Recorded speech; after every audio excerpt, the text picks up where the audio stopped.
mental illness is back in the mix. So, mental illness has been a rising industry. I can say people are now more comfortable than ever to be more accepting of different mental health disease.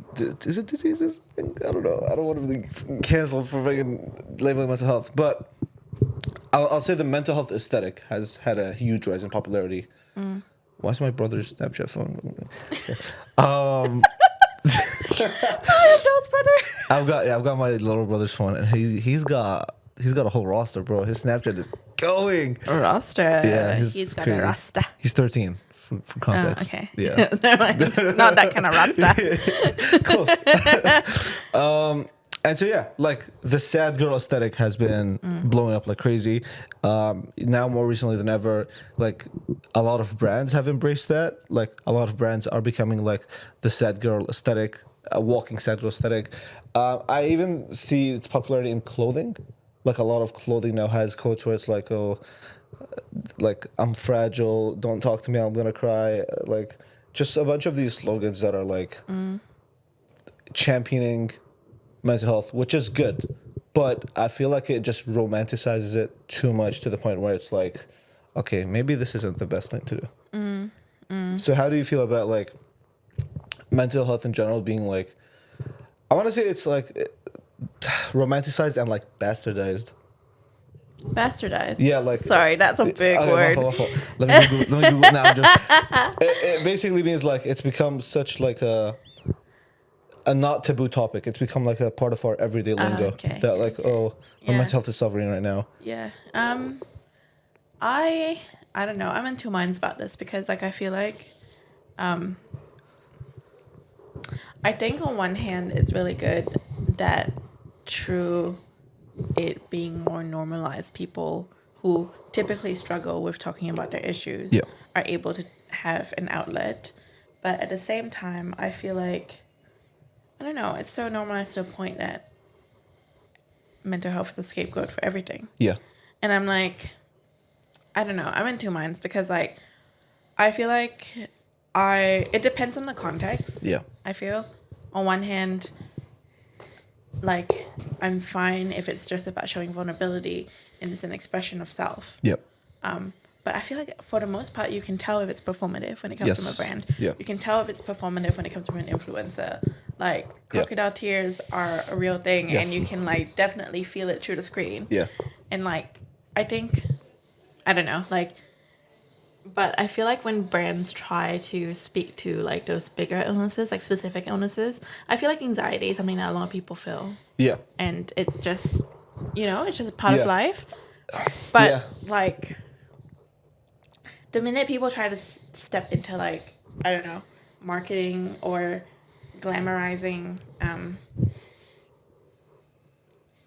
mental health disorders. Yeah. That's when I'm like a little bit on the edge because I feel like coming from a family whose like background has a lot of those, it's a little bit like, But I think it depends on the context and how you deliver it. Yeah. Yeah. I think it's become, in general, it has become less serious the more days go on as time goes by.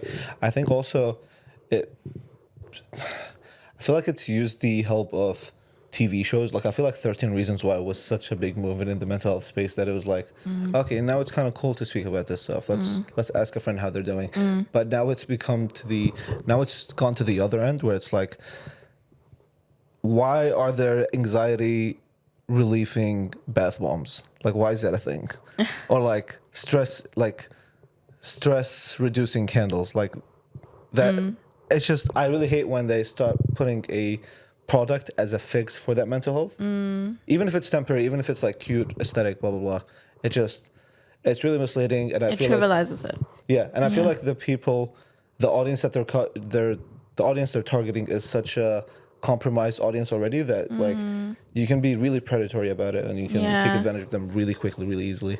Yeah, I feel like if you're in a really bad headway, like you just want to have anything to fix it, and that's when you start making emotionally driven decisions around purchasing and like, I don't know, like I feel like, I don't know. It's like a tricky one because it's like if I'm feeling stressed in some type of way, Yeah. like I will go get those bath bombs. I will Yeah. go get those Yeah. candles. I will like try to do everything to just decompress. Yes. But like, I don't know. I don't know. It's a tricky conversation because it's a nuanced conversation, I Yeah. want to say. And it all depends on context and how you deliver it. Like, don't be, oh my God, like, don't be doing the Pepsi commercial version of that Yeah. shit. Like, Yeah, yeah. it's just not it. Yeah. Like, do your research, actually show that you care. Like, yeah.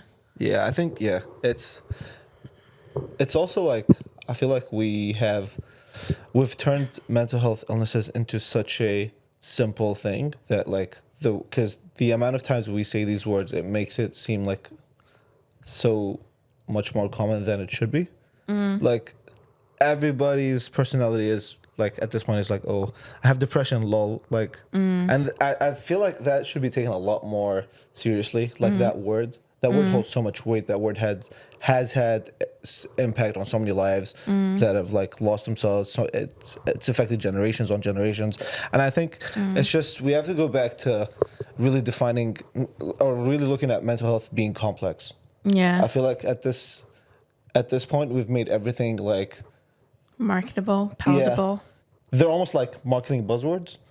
Like, oh, I'm in my sad girl era, and like you're selling fucking new coffees. Like, I don't know. Don't do that, man. That's weird. Yeah. I think the other thing is that like feelings or like pain should never be a selling point.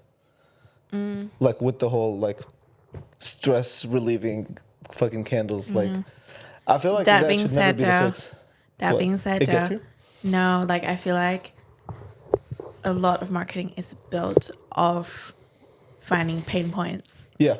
and speaking to them. No, for sure. I know. Yeah. And a lot of businesses are built off that. Yes, but Yeah. it gets tricky when it becomes mental health. Yeah, I do feel like agree. That I agree. It becomes a little iffy. So, because it's like you're incentivized to really, really be even more predatory towards this like marginalized like community and be like, hey, let's turn our profits up. Let's come out with a new thing that's Yeah. gonna fix you. But really, it's not gonna fix you. It's Yeah. just gonna you're Yeah. just gonna be broke and sad. So just be sad. Don't be Yeah, broke and I sad. feel like for people who like aren't affected or like don't necessarily have people in their lives that like that are close to them that struggle with this kind of things. Yeah. Like it may seem like, oh, like everyone's just being so fucking sensitive. Yeah. But like, which is to an extent, I guess, like true. Like I'm more sensitive to certain like if someone were to say, you're schizzing out, like schizophrenia. Yeah. You're schizzing out, or like, oh, like something along the like something in that vein. Yep. I'd be like, little do you know, my mother. I grew up with a schizophrenic mother, so Yeah. you better not. Yeah. Yeah. Yeah. And I think the super simple use of the language currently has it's such a shame because like whenever it's like my main thing is the balance between like taking it serious and not because for one I feel like algorithms reward people opening up on social media. Like usually those videos when people open up that somebody that doesn't usually open up, they start opening up a little bit, they get heavy engagement, they get a lot of support initially, and now they're like more incentivized to keep doing it, and now it's become part of their thing. And sure, it started as them being genuine and authentic and open, but then if the algorithm keeps rewarding you for doing that, why should you stop? Yeah, but is it the algorithm? I feel like it's similar with businesses, right? Like you vote with your money, businesses. With the algorithm, you vote with your views. Yeah. And realistically, it's not the algorithm that pushes it; it's the people that are Yeah. pushing it. Yeah. And people are like responding to this because I feel like there's a natural instinct when someone's going through something that you want to like build a village around them. Yeah. And that's just kind of what happens. Like. Yeah.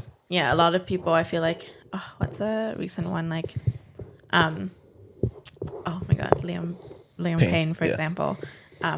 Like, everyone and their mom, before the incident happened, Yep.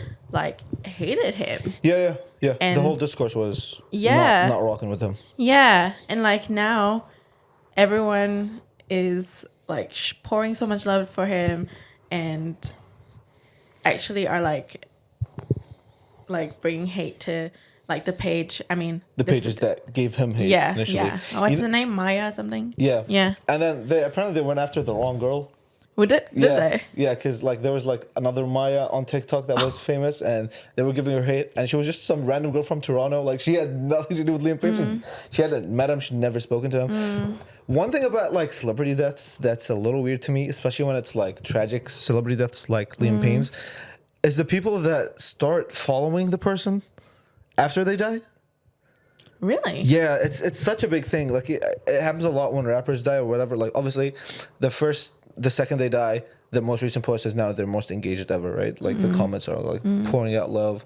But what I don't get is people following it. Like you could go to like Liam Payne's page right now and you could like refresh the following, and I could even argue that like compare his following one day before he died compared to his following now.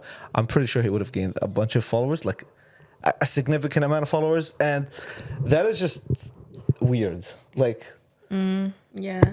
I'm gonna try and find if I can see his follower count. Oh my god, let's see.